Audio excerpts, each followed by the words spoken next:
Well, hello everybody. Welcome to the Forgiven podcast. I am your host, Pastor Logan, and I have obviously my co-host. I'm the sidekick today. Yeah, you're the sidekick today.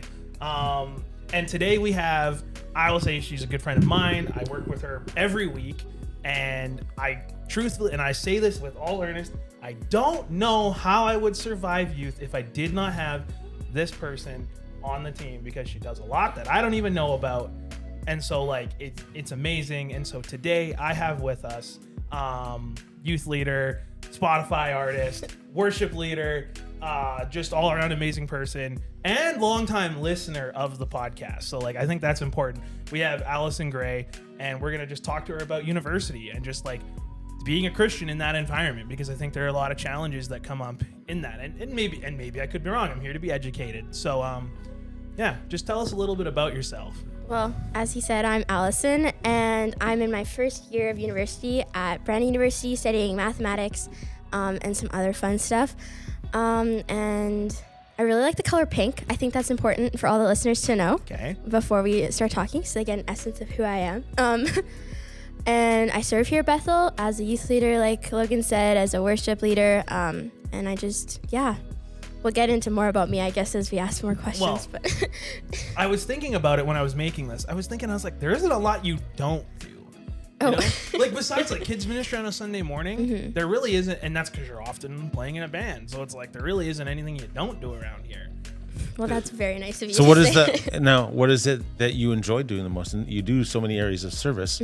What would be, your? This is the one I enjoy doing the most. I have two that are tied, which I guess is like the two things I mainly do. But my main thing would be like worship. I really enjoy like leading people in worship, but also like leading students in youth ministry. Nice. I think they go hand in hand. So those are my two favorite things. But I'd say like youth worship is probably my favorite compared to like Sunday morning worship, because Sunday morning worship is stressful, but it's good. It's just like more people, and it's like, I get that. Oh no. But those would probably be my top two areas of serving. And like, I guess with youth worship, you can just maybe have a little more fun with it too. Like, not that Sunday worship isn't fun. We're not standing up there and not moving, but it's like, youth worship, you can have more fun. You're a little looser, and I guess you're closer to them too, and I think that helps a lot. And you do quite well in that, because I have to tell this story. I think it's so funny. So when I took over as the youth pastor and stuff like that, I was stressing about worship, because I was like, I'm not a worship person. I don't know what to do, and I was like, I don't know. And so then you and the other worship leader, Abby, they ambushed me at our New Year's Eve shindig.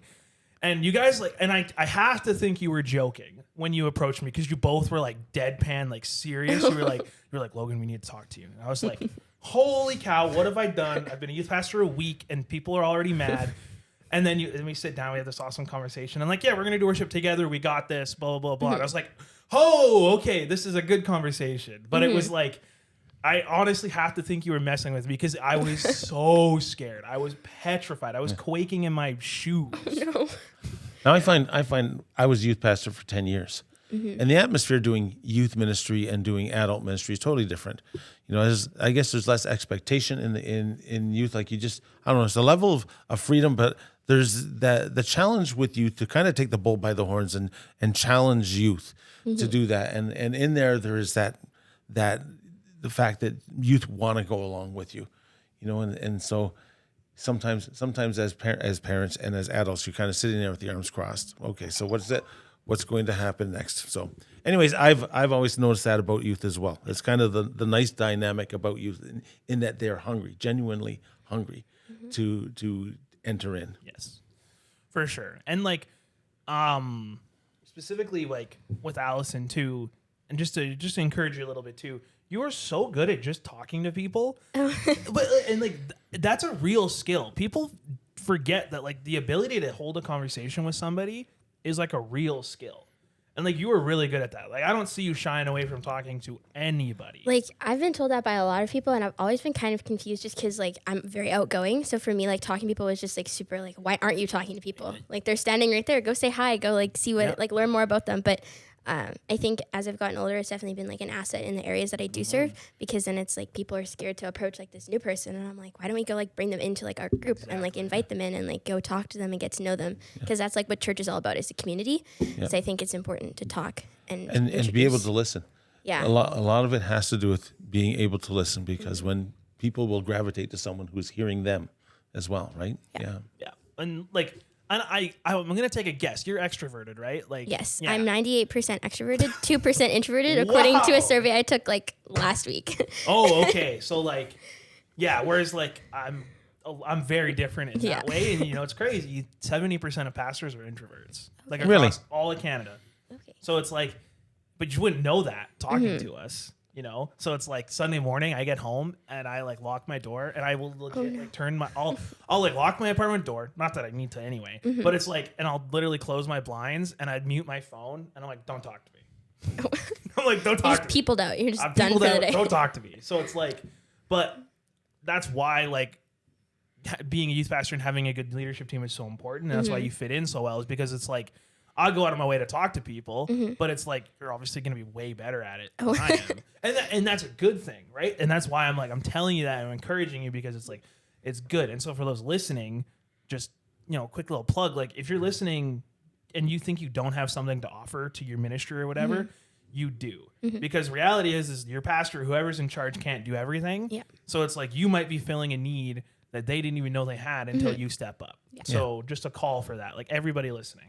It's important. And I find that having you on is an important thing, because it might be more important than what you might think or realize, because some of the questions that I get as a pastor are from parents who have kids who are going to university.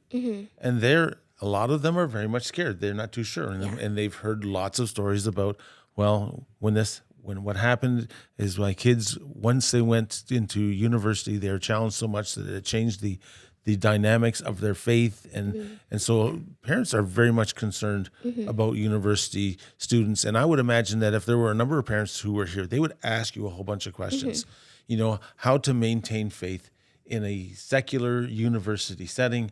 And, some of the challenges that perhaps you've gone through, some of the things that maybe you have learned after being a year in university. Yeah. So I think it'll be good for people to hear some of the things and some of the input that you have. Yeah. Yeah. So I guess, what was the biggest challenge starting university this year in terms of like, I mean, it could be anything. What's the biggest challenge you've had to overcome, or maybe still are? Like, I think, do you want like the spiritual answer, or do you want like Both. the like life answer? Because there's two different ones. So Let's I think do one of each. So for like life, I think it's just balance and like maintaining like school and like also your social life, because like school is like really hard compared to high school, and like being a straight A student in high school to like trying to achieve that in university, like my expectations kind of had to shift, because it's like I can't just study and get an A+. I have to like really study to even get an A. And so I think just having confidence in that and like balancing your schedule and being able to study while also going out and like being like involved in a church or with your friends, like that's a really hard balance to find. But once you do, it makes life a lot easier. And I think the spiritual thing is getting in the Word. That's one of the biggest struggles I had this year with university, is like finding time. Because if I get up in the morning, I'm exhausted. So I'd have to do like a chapter here, chapter there. But then if you like fall out of that routine, like I'm not going to do in the evening when I have a big test to study for. So it's like I'd miss a few days or I'd miss a week, and just like having that grace and like understanding that it's okay, but just to have the discipline to get back into it was probably the biggest struggle. I think even for me in Bible college, that was a huge struggle. Yeah, at every level, you have to have a rhythm that says these have to be important things in my life that I have to maintain in order to keep my stability emotionally, spiritually, mentally. Yeah. All those things are extremely important, especially, and I would imagine especially when you get into high levels of deadlines and that in university. Those are the things that make you or break you, don't they? Yeah. Now, I have to wonder, and because like, and maybe I'm wrong, but like, is being a Christian in university like a lot harder than you thought it might be? Because it seems like in our churches sometimes, and in Christian culture, it seems to be we make this secular world, this university, like almost like the enemy. It's like they're going to deprive your children of this and that, and it's like we almost villainize it. And I have to wonder, because like I didn't go to like university like that. I went to Bible college and stuff, so I have to wonder, is it really Like, and obviously you can only speak for one university, but like, was it really that challenging to your faith in some ways? I think for the biggest thing for me is everyone goes and parties every weekend. So like for me going into that, it's like, okay, I'm fine with not drinking alcohol, but do I still want to put myself in this setting? And it was kind of like trying that out and being like, oh, that's not for me. I don't want to participate in that anymore. But when you don't go to those social events, it does kind of like isolate you from that social setting. So it's finding ways to still be involved in the social group without participating in activities that you're not comfortable with. And I think finding a friend group is really important. Like I have a lot of really good Christian friends at university. So having that accountability and like knowing that I could go to this person and have that Christian environment. And if I didn't have that, I think it would have been really, really hard to just show my faith and to be open about my Christianity at school. That's really good. I never even like thought about like having Christian friends because I had all of my friends were Christians. We were all training to be pastors of some kind. So like it just wasn't it was the opposite. It was actually challenging us to go out and get non-Christian friends and stuff like that. So like, I think that's very unique in that. It's certainly important to have a group of people that you can go to, especially when things are difficult. And I know that there have been times where people, young people who have been in university who said, I'm really suffering and I'm dealing with addictions and I'm dealing with lots of problems. And my problem is that I don't have anybody, especially if you come to university from out of town and you don't know anyone, you have to get involved in the church. You have to kind of reestablish your roots. The importance of just being able to have some kind of community around you and friendship around you is certainly important, especially in university. Oh, for sure. Yeah. And just Christian and healthy community. I'm happy that you brought that up, right? Because it would be really easy to go and find just, the nice, cool people and hang out with them. But it's like they're probably going to start challenging you to do things you might not be that comfortable with and stuff. So I'm glad that you brought that up because that's a really good thing to find like a good healthy set of friends and stuff because need to do that. So I think that's really, really awesome. Now I guess I have to ask, what's been your biggest success starting university? Biggest success. Yeah, or like some highlight, right? Because it's one thing to talk about the challenges, but we should highlight the good things too. I have to like think. Yeah, it's okay.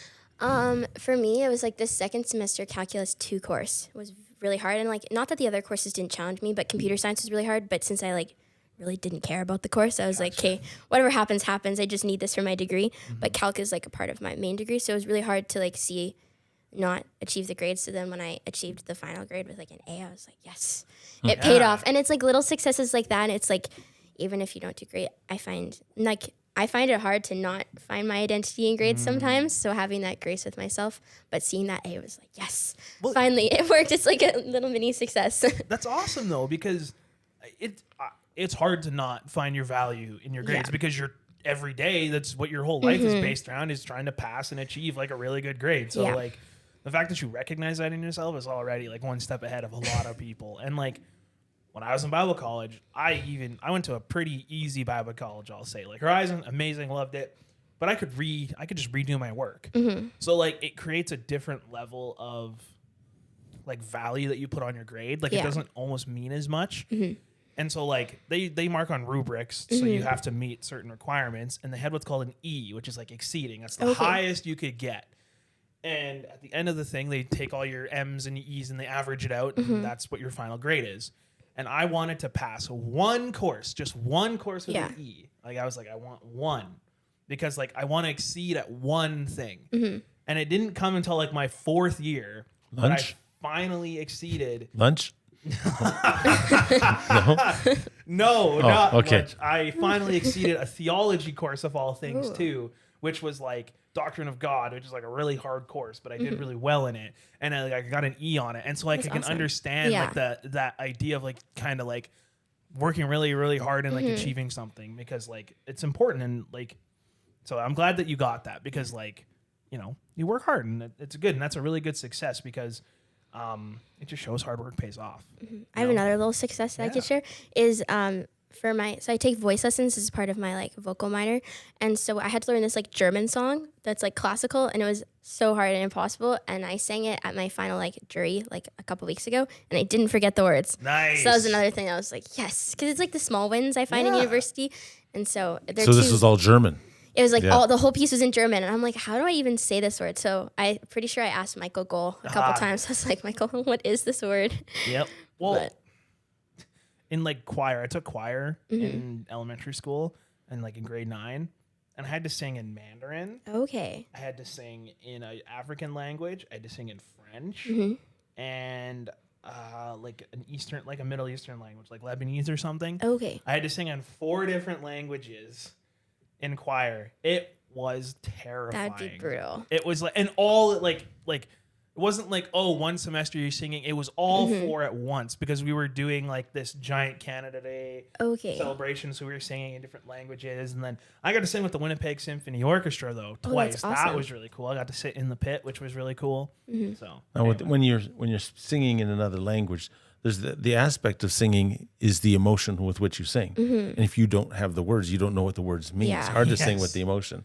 That makes a big difference. We did have English translations, so we could like understand what the words were, so that we could try to, like you said, put the emotion into it. But anyway, I have to, I'm wondering, besides like school stuff, how has God moved in you this past year? Like, what's been like one big sort of lesson you've gleaned or something that God's like revealed to you in this past year? Because like obviously God's always teaching and revealing things to us, and so like maybe it's been while you're reading or at church or something like that, but like what's something God has done in your life this like past year? I think there's so basically relying on him more. Whereas like before, like this summer at camp, this past summer, they talked about like finding your strength and stuff in God, which was something I never really like learned about until this summer. Gotcha. And maybe it's just like a sermon I missed or something like that. But I was like, oh, that's really crazy. And I knew that we could go to God, but it was like a different way of viewing him. And so I can't remember the verse. Like I know the verse, but I don't know where it's found. It's like, be still and know that I am God. That was like a really important one for me this year. And God really worked through that in knowing like, hey, like I'm here for you. You don't have to stress about anything else, and growing in that because I'm a control person. So that's really how he moved. And then also just opening the door for me to go back to camp this summer. That's a really cool story. I can tell it if you'd like me to. Yeah, I was gonna say I have a camp question later, but we can just cover it right now. Okay, so basically I applied at a camp in BC to go this summer in July and August, and I was like, oh, that'd be really cool, like traveling, serving, awesome. Yeah. And then I had also kind of talked to Tournament Bible Camp about coming back, but I was just unsure because it's for 4 months instead of 2. So we were in contact, and they offered me the worship director position. And that, first of all, shouldn't have even been offered to me because other people were like already lined up to take it. And so I was like, well, that's crazy. And then she called me one day at school, and I had already kind of prayed about it and decided that I was going to decide on Tournament Bible Camp. Yeah. But 5 minutes into the phone call, I didn't see the email until after, but the camp in BC had emailed me back saying, hey, we'd love to set up an interview for you to see if you'd like to come. But I had already accepted the position on the phone call. So that was really cool how God worked in that, because if I had to pick, I would have been like even more confused. Oh, yes. But he definitely knew I needed to leave in May and have that break of like serving and being at camp for 4 months. And so that's a really cool story because it was like perfectly timed, like to the minute. And I'm like, whoa. And you get to do what you're gifted in and what you enjoy doing the most. Nice. And it'll be a great learning experience for you. Like that, like, I think you're somebody who likes to learn. Like, you like to be challenged and stuff. And so I think going out and stepping into something like that will be really, really good. Because, and you'd be surprised how God moves in those areas and stuff like that. Like, the first time I went to camp as a counselor, I was 17. Okay. I shouldn't have been a cabin leader legally. I should have been 18, but they worked around it by sticking one of the maintenance crew with me. Yeah. Cool guy. Shout out Gage if you're ever listening. Cool dude. Anyway, I was so nervous. I was a wreck. And this is a camp that was massive. I didn't know anybody.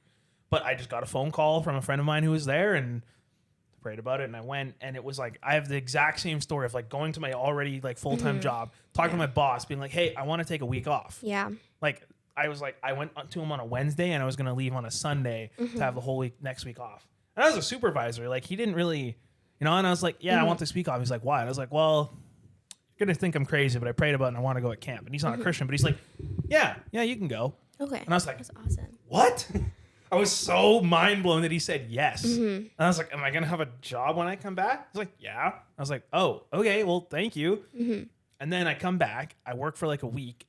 And then I get a call from that same camp. And like, yeah, hey, can we hire you for the rest of the summer? And I was like, maybe. And so then I talked to my boss, like, yeah, go. I was like, see you September 1st. Wow. Like, literally. And I came back and I still had my supervisor job. I worked the whole year and it was awesome. But it was like, that summer was probably the most challenging of my life, but it's also the most memorable. Yeah. So Nice. like, yeah, just encourage you in that. Also to encourage you, I know my son leads worship. I don't know if you knew that. He helps lead in a church that is like, it's over 1,000 people. Oh my goodness.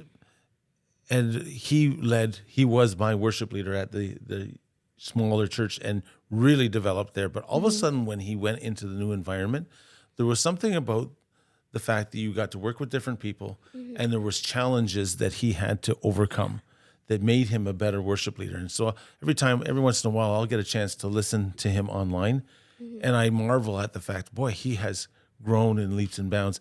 And it's only until you put yourself in a scenario where you are the person, you're the one who's leading and you have to, there's that challenge and it's kind of an uncomfortable thing, but it's the thing that makes you a better worship leader. You come back and you have the level of confidence and just you learn just how to pray over a service and some of the things. It's not just having talent in singing; it is being able to lead people into worship. Yeah. That is the important part of between a good worship and a great worship leader. Really, yeah. I'm not a worship person at all. Like I can't really sing. I can't really play anything, but I can play the drums. Like I can play the cajon really well, and I can play the drums a little bit, like enough to like practice. Okay. But like one time I was up at Northern Camp, which is like our Northern Pentecostal camp. We didn't have a drummer, didn't have anything. I was like, well, okay, I'll play the cajon, just give a simple beat, whatever.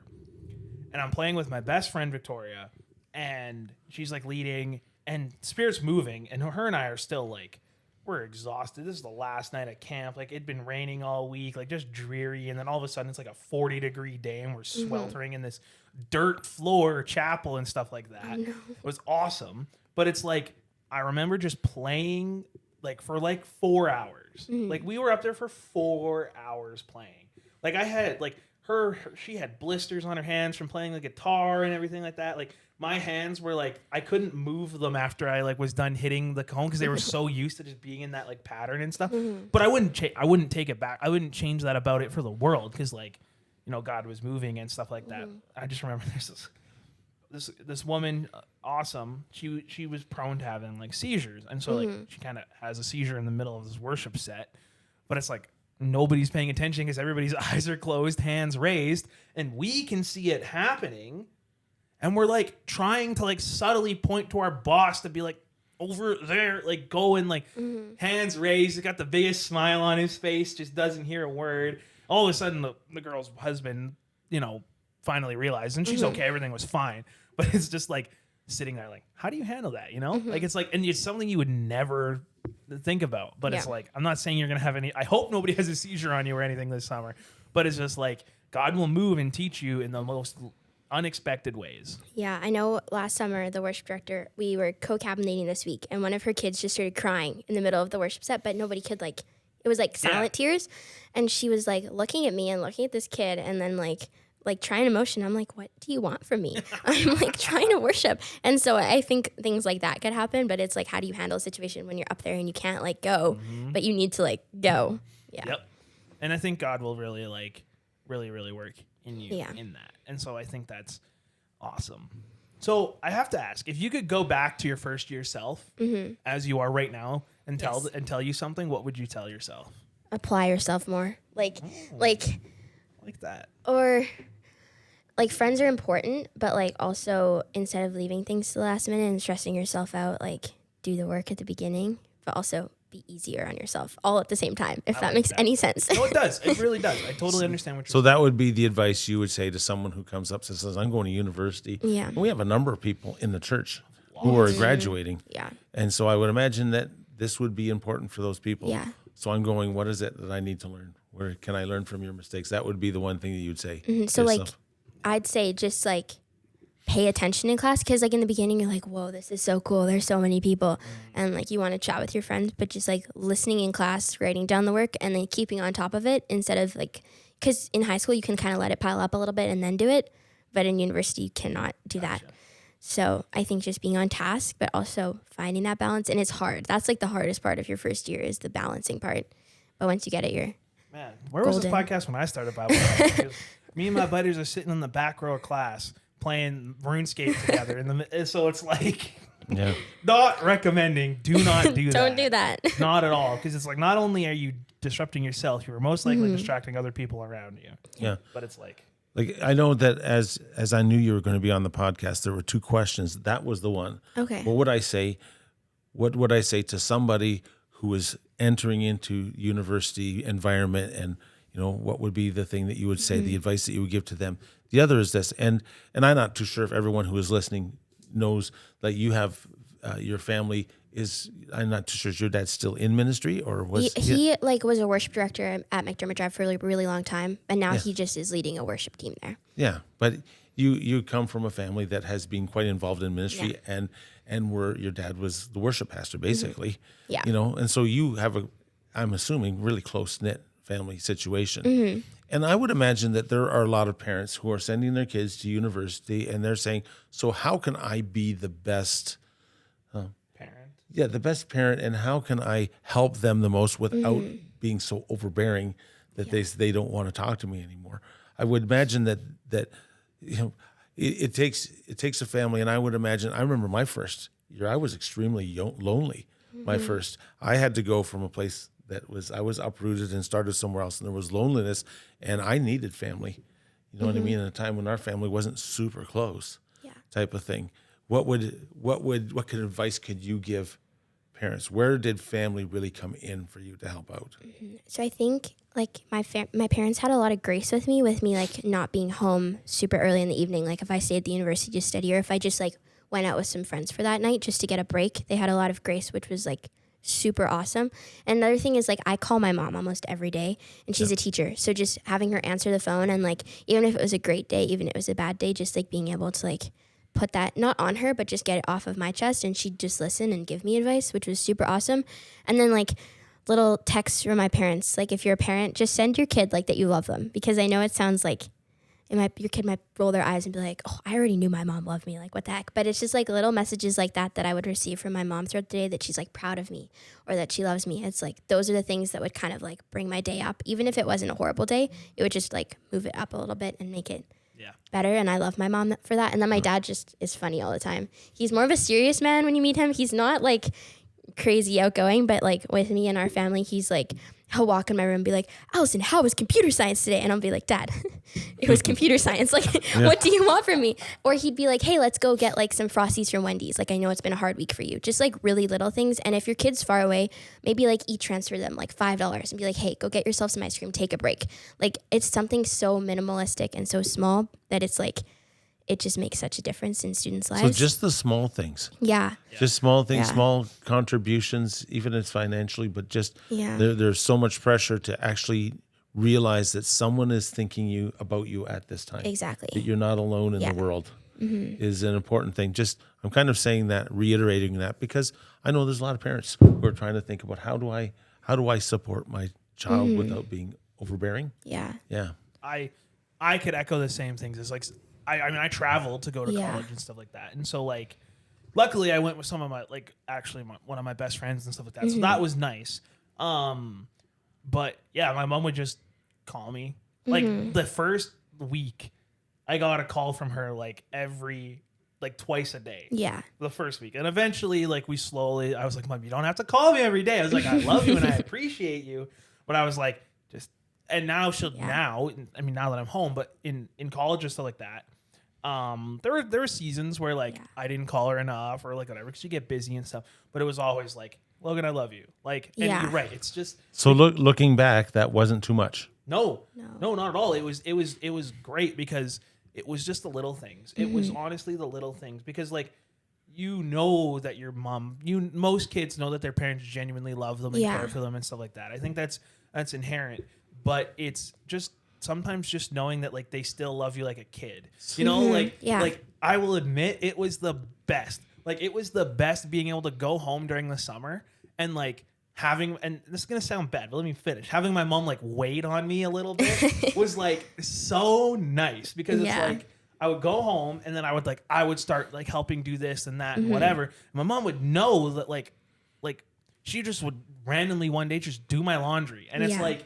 you know, and it's something like so little like that, but it just like, it just is a little nostalgic and it just makes you feel like a kid again. And I'm not saying parents, you need to go out there and do your kids' laundry and stuff like that. If anything, you need to teach them how to do it properly. Yeah. But it's just like, it was just the feeling of like kind of suspension of disbelief almost. It's you're not a university student, you're just a son, you're a daughter, you're just spending time at home when you're with family and stuff like that. You can remove that. And I think that was like really, really important. So you appreciated the fact that your parents continuously let you know that you were loved. Yeah. While you were in a stressful environment. It wasn't too much.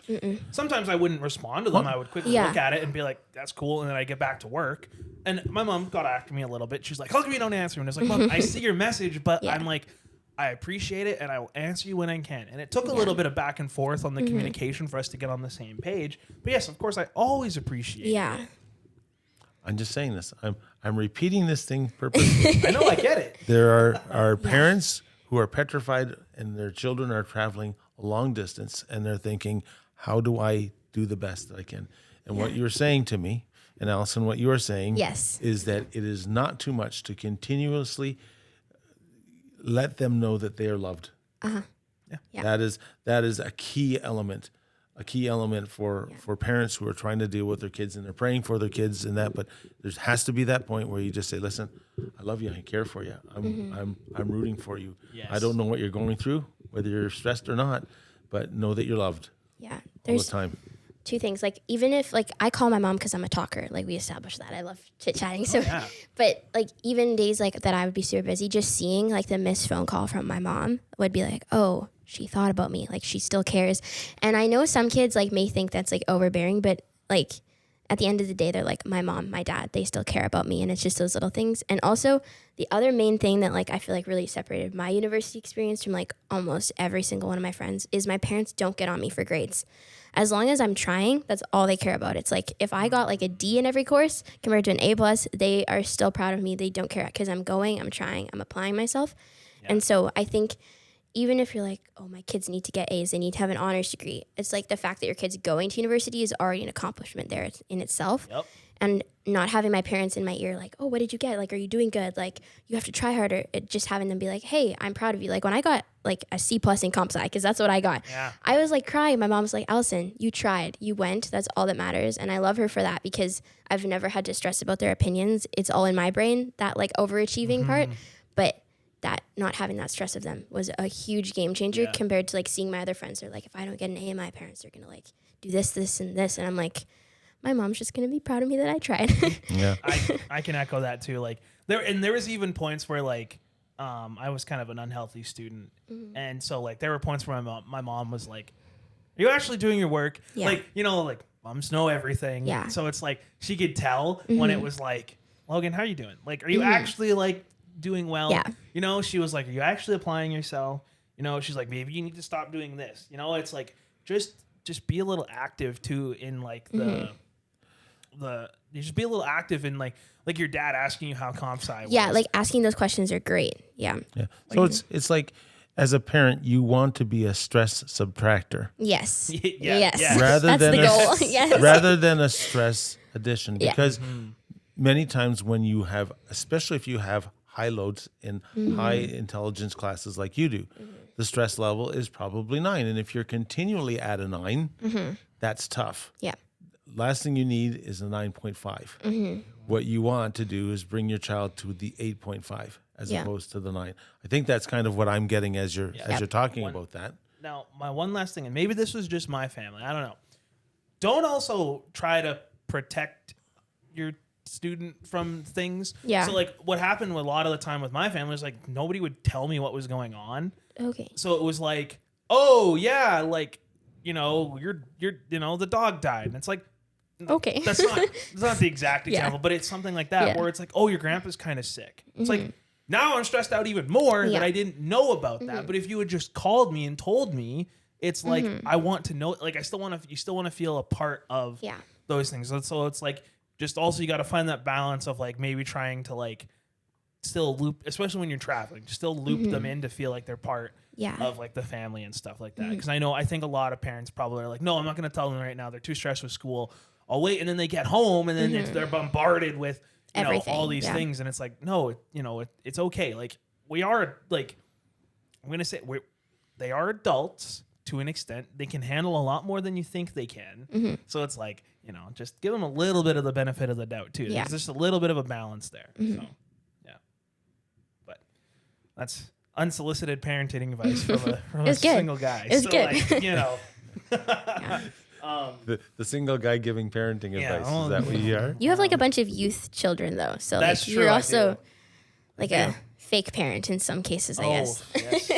You know, I was talking to a youth pastor friend of mine last night and we were talking about that. Anyway, it was really funny because I used to work with him. So like we were talking about, you know, youth and stuff like that. And then we were kind of joking. And then we asked the question of like, I was like, who would you rather deal with? Would you have to deal with adults or like youth all the time? And he's like, honestly, I don't know. Cause he's like, adults suck.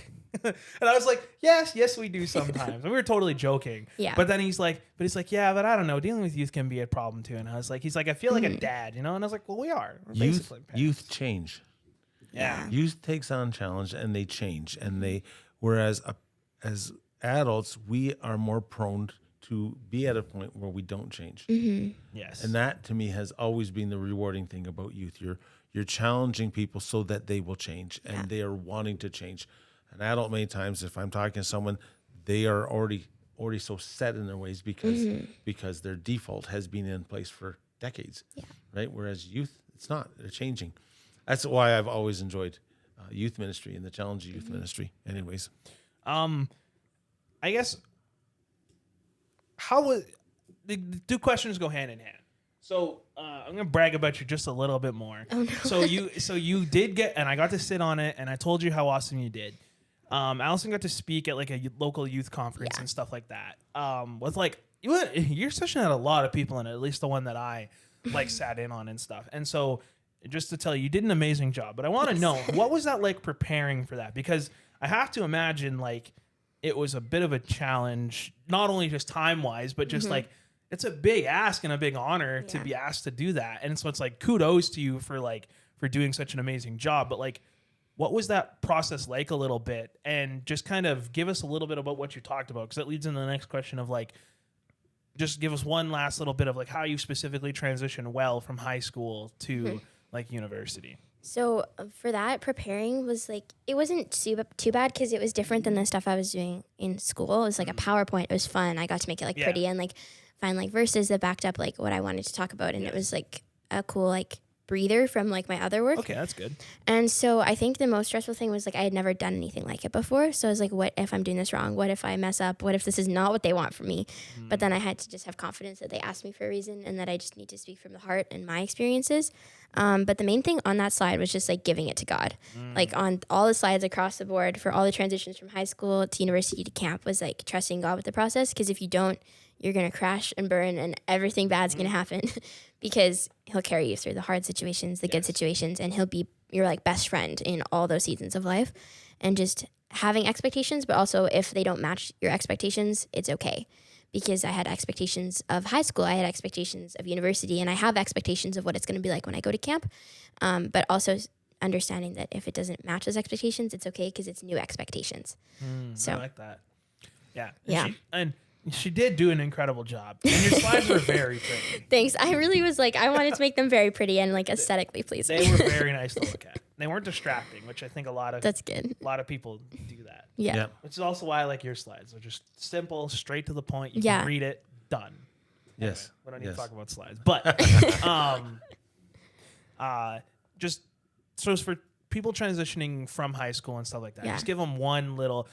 I mean, you talked about it, leaning on God, but like, what's one like actual, like, cause like that's tangible, you know, but it's like, what's like actually like one core like piece of advice, like whether it be like registering for classes at a certain time or like, you know, like not wasting money on a year if you don't know what you're doing or like something like that. Cause it seems like there's a lot of information and good advice that are thrown at students and stuff like that, but you lived it. So you could actually give good advice. I think just try, like if you're going to do it 100%. Don't go in, like if you're unsure, but you still want to try university, just do it, but also give it 100% of your effort. Don't be like, oh, I don't know what I want to do. I'm only going to just show up and I like that. give half of my like abilities that I can. And then register, when you brought that up, register for classes on time or you will not get into your courses. Because like, I know I was talking like David Paddock and I was like, you have to do this. And he's like, what? So I sat down with him and we picked all his courses and I'll help him like register because that's something like if you don't register on time, you won't get in. And then that just adds another level of stress. So I think just going 100%, trying your best and just don't worry about anything else. Just focus on what you're going forward to do, and God will either continue you down that path or straighten you to a new path. That's full send. Yeah. Like seriously, full send into it because my Bible college professor, I will always remember this. He used to say, he's like, I'm tired of you whiny babies sitting around, waiting around for God to tell you this perfect thing to do. Yeah. Whatever. He's like, go out, try something. Just try, yeah. And then when it's wrong, and he said when it's wrong, because he's like, you're likely to be wrong. He's like, God's going to be like, no, you're supposed to go over here. Yeah. So it's like, don't sit around waiting, go out and try something. So I echo that. That's really good, solid advice. You know what? I think it's time we ask her some like fun questions and stuff. Some fun like questions. Well, I mean, those were fun too, but like, these are more like, you know, goofy ones and stuff. So I want to ask, what's your favorite youth memory? Just ever. Youth memory. Whether you were attending youth as like a teenager or like as a leader or whatever, just any time. Favorite youth story, game, memory, whatever. I have a story that's really funny, and it's something I'm not like I remember things, but I'm not great at remembering certain points. That's but this one entails one of our favorite people, Benjamin Paddock. Oh, Lordy, here we go. So it was like the night we were playing this game with like clothespins, and there was like a pink clothespin. And so if you remember me at the beginning of the podcast, I mentioned that my favorite color is pink. I remember that. And story. so I had the pink clothespin, and I guess I was running up the stairs, and he was like, you know, Benjamin's super competitive, wants to win all the time. So I would go up the stairs and like he scared me and like took my clothespin, and I was like so upset about it. I was like, no, I don't even care about this game. I just want that clothespin. So then I saw that he had run, and like I was going up the stairs, and I guess he was getting chased by people and going down the stairs, and then he like fell, and I was like, that's so funny. I tagged him, took the pink clothespin, and I was on my way. And then Hannah Sharp found me on later, like probably like 5 minutes later, and I was like, Alison, like Ben's actually hurt. And I was like, what? So like go over there, and he's like with Vanessa, like and she's like looking at his ankle, and it turns out he like, I don't know if he sprained it or like twisted it or whatever. It wasn't broken, but he was like genuinely hurt, and like I just like ran away. And that's like the funniest and also like the worst memory of youth that I've ever had, because I felt horrible, and he was on crutches for like weeks after. But it's pretty funny, if I do say so myself. That is really funny. But he didn't die. He didn't die, exactly. So there we go. He's fine. You know what? He recovered. I'm gonna say he probably deserved it. Let's probably not like that, but like Ben also, like, we both know him well. He was one of our leaders and stuff like that. He definitely like he gives a lot, so he also gets to take a lot, you know. So it's like, obviously when I feel bad for him that happened, but I'm also like, nah, you're fine. Like, get over it. Like, you know, quit milking it, you know. But oh my goodness. I hope he listens to this and hears this. Will. It's gonna be he so knows funny. I'm joking. I have to say, like, one of my favorite youth memories was actually was here. We were, I don't remember what game we were playing. One of the ones where it was just like, it was the night Grace and Michael, it was just the four of us. We were playing that like running game or whatever, Gordon or whatever. And I don't remember the whole content. We have our stairs here, and we have this sign that like just stands there, and it tells people, oh, youth is this way or whatever. And I turn all the lights off, and I'm standing behind this sign as we're like starting the game, and like I had like the whole crew of youth like run like behind me and stuff like that. And I jumped out and I scared them. Like, I should have been tagging them, but I was like, no, honestly, it's way more fun to just scare them and make them run away. And so like they like jumped out, and I just screamed like, "Rah!" And they all just ran. Like I saw like four of them jump that whole like second flight of stairs, like, and stuff like that. It was nuts. And like, yeah, that was like really fun. And then just like running around, just like tormenting them. And I say tormenting in like a fun way. Like, it's fun to like mess with them and scare them and everything like that. Cause it's like, that's part of it, you know? One of the best thing I did as a youth pastor. Yes. Yes. Please. We did a thing here at the church. I was the youth pastor here, for those who may be listening and don't know. I was the youth pastor here for 5 years, about 25 years ago. And we did a thing called Pastor Mike's Neighborhood Watch. Oh. And we called parents up and said, we want to videotape your child's bedroom. We don't want you to clean it up or anything. We're just going to go, and we videotaped their bedroom. And some of them we messed up. Some things we added things, like we had a little fake dog poop and we put it on their bed or something like that. We just did. But when I got up there and said, folks, I've been busy this week. I had an intern with me, and we have videotaped your bedrooms. And they were petrified that all of a sudden everybody was going to see their bedrooms. So, and it was a good thing to do. Anyways, I don't know whether you want to do that or if that's something that interests you. We need to do that. But that's fantastic. That was certainly a time where I had a lot of power. Well, so as my boss, hey, can I record a bunch of used bedrooms? Talk to the parents beforehand. I was going to say, and you know what? A lot of parents still cleaned up their kids' rooms. Oh, there's a lot of them that did, but for those who were able, it was kind of an interesting thing. Anyways, I have one other youth story, and this was when I was a junior youth leader at another church, and this is back when like Facebook was like the really like there wasn't any other social media, and this is when everybody posted pictures and whatever, and I remember Pastor Nikki one time she went and found all of us like old youth leaders, like old photos. And then she like somehow in like Photoshop or whatever, because this is like 10 years ago. Yeah. She merged two people's faces together. and then like how we had to guess who was, and she didn't tell us. Like she didn't tell any youth leaders that we were doing it or anything. So then it's like we just show up and we're playing a game, and she's at the, and then we just see this picture of like a bunch of us, and we're like, who is that? Because like, and it was so crazy. And then like the one that she like found of me was like the most ugly photo that it still exists on my Facebook. You go and find it. It's really funny. But it's this like, I'm at camp and I'm all sweaty, and my mentor at the time was really into photography. And so he takes this cool photo of me, and I'm just like squinting because the sun's in my eyes. It's just ugly. It's all black and white. Yeah. And then she like merged me with a girl's face. I don't remember who. And then I looked like a monster or something. It was so weird because I don't think like the image rendered properly or something. But it was so funny, and the whole room was just dying laughing. Like, and it was like, that's such a good game idea. Like that like is so cool. And like now it's way easier. I could just get an AI to do it in seconds. But I'm pretty sure she had to go in and match the faces, structures and stuff like that. But I think that was really, really cool. Now, we talked about this beforehand, and it's time. It's time? It's time. For the question? It's time for the question. If you've been following, the Forgiven podcast, you know the question I'm about to ask. The song How He Loves. Yep. One of the greatest, most popular worship songs. I can't, back that up, but I think it is. There's two camps, and there's a right and a wrong answer. There is. And are you team... sloppy wet kiss, the proper answer, or are you team unforeseen? I am the proper answer. Team sloppy wet kiss. That's right. Forever. That's right. But this church tried to convert me when I got here. I had done sloppy wet my whole life. Nobody said anything. I didn't know it was controversial, nothing like that. Oh yeah. I get here. It's like my first, I think I was like covering like keys that week or something. It was like one of my first times doing like worship here. And I came and I went to the rehearsal, and it came to that part, and I had like a mic and I was singing, and I said sloppy wet, and everyone just stops. And Abby and Benjamin look at me and they're like, you can't do that. It's unforeseen. We can't do that. I'm like, okay, we're singing sloppy wet. Like, yeah, I agree. What? And so, but of course, since I was like the new person, I was like, okay, sounds good. And then I was like, I'd joke with them and be like, on the actual worship set, I'm going to like say sloppy wet. So like the original song is Sloppy Wet Kiss. Yes. Like it's like, are you sure? yes, it is. I don't know. It is. That's the original. Years later. I don't know. Yeah.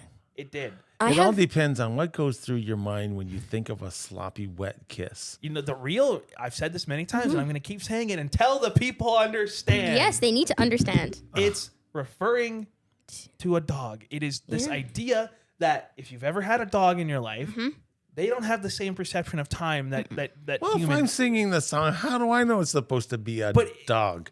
Dogs don't kiss, they lick. Well, that they call it kissing. But it's like your grandma when she gives you like a kiss on the cheek like when you're young, or she like grabs your cheek. She's like, "Oh, I love you so much," and then she like kisses you like.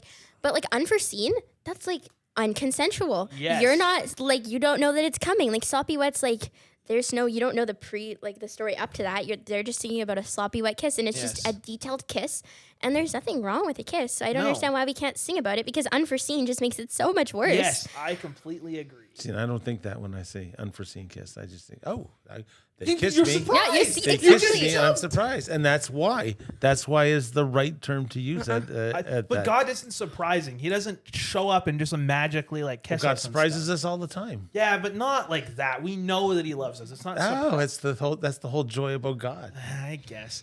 I don't know. I don't want to get into it with but like that. Realistically, I'm joking. Both are fine. Realistically, if your church says one and you say the other, whatever. It just to me means so much more that I have learned like the idea of like what that actually means. Because it's like I am a manimal person. We've had dogs my whole life, and it's like I would take the garbage out and I would be gone 2 minutes, and my dog would give me the same exact welcome as if I was gone 2 weeks. Okay, yeah. And to me, that is what that represents. It doesn't matter how long we've been away from God. And this is for everybody listening. It doesn't matter how long you've been away. He still greets you with the same love and affection as if you've been with him your whole life. And that to me is like what the song's, right? Because it's called How He Loves. Yeah. So it's like, that's the idea. Yeah. I could go on to the argument, but I won't. We should do a whole podcast just you and I debating that. I think that'd be really funny. You got to win, Logan. Who changed it?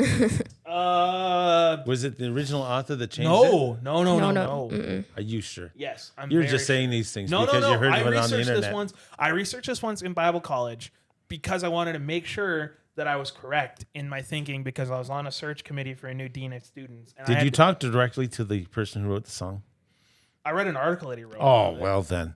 I want to talk directly to the author We'll call of the him song up. We'll call him up. before I know all these things. We will get the right information and prove our point. We will. So another worship, because you're a very worshipful person. What famous worship band is like your go-to? Is it like I'm gonna guess because I have a feeling I can guess it. And I think it's just really funny. But like, are you a Maverick City? Yes. Yeah. Don't get me wrong. I was gonna guess that. Yeah, I like Maverick City music. Don't get me wrong, but it's like I don't like how some of their songs are so long. But that's the best part. You don't have to switch songs. It just like your whole car ride is one song. No, I don't like that. I do. I don't get me wrong. There's a time and a place for that. But and this is gonna sound so countercultural being Pentecostal, but I don't like the spontaneity of some of their worship songs all the time. Like it's like if I'm listening to worship music, I want to know like the song and listen to it. But if I'm experiencing worship, then it's better. So that's why I love Maverick City music for live worship. Yeah. Because it leaves room for spontaneity and everything like that. But if I'm just listening to it on my walk, it's like or whatever, and I'm doing fair. Then I'm gonna listen to something that has like a beginning and end. But anyway, I don't know. I like Elevation. They're kind of my go-to. Yeah. See, I I grew up on like Hillsong. Oh yeah, I did too. So like, yeah. Oceans, come on. Oh yeah. Young and Free. I don't remember any of their songs, but this is Living. But there's a bunch of them. Yeah, there's so many good ones. I'm blanking. What's the one? I can remember the logo, but I can't remember the song.